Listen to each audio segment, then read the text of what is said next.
El mapa del conocimiento es una interesante narración de cómo Oriente Medio y Europa fueron capaces de conservar, aunque fuera parcialmente, el vasto conocimiento científico que existía en el año 500 y cómo lo consiguieron expandir hasta el 1500, momento de la explosión del Renacimiento. Ciudades como Bagdad, como Córdoba, que bajo Abderramán III, aunque fuera por un periodo corto de tiempo, bueno, pues se convirtió en el centro cultural del mundo, o posteriormente Toledo, que una vez conquistada por los cristianos, Alfonso VI, 1085, supuso un impulso adicional vía traductores, u otras ciudades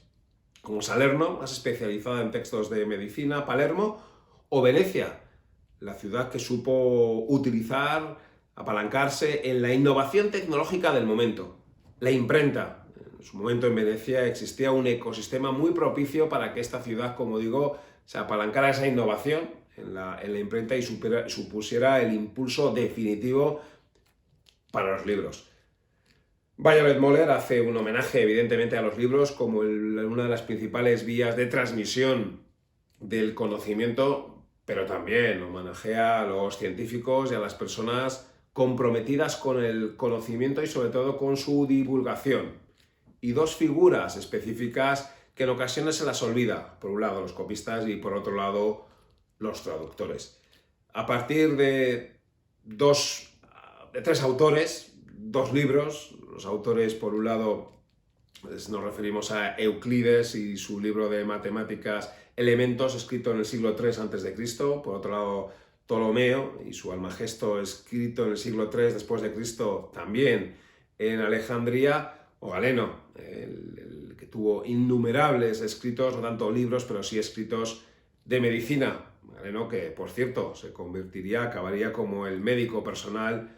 de Marco Aurelio. Bueno, pues como digo, a partir de esos tres autores, dos libros y sus textos, es lo que utiliza la autora para repasar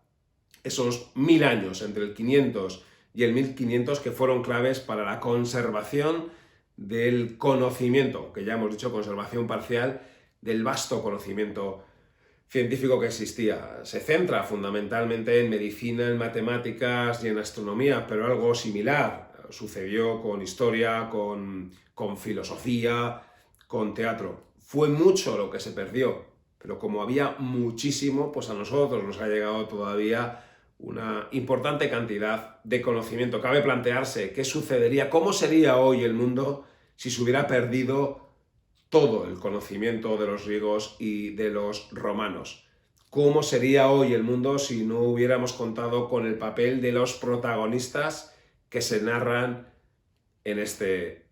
libro? Una pequeña crítica, tal vez no se cita nada de lo que estaba sucediendo de forma paralela en China, pero evidentemente la autora se centra en Oriente Medio, se centra en Europa, se centra en los textos más vinculados con las matemáticas, con la astronomía y con la medicina, y que, como digo, nos permite entender cómo se consolidó, cómo llegó al inicio del Renacimiento ese vasto conocimiento. Es muy interesante cómo empieza el libro haciendo alusión y comentando un cuadro de Rafael, la escuela de Atenas, un arranque, como digo, muy interesante para profundizar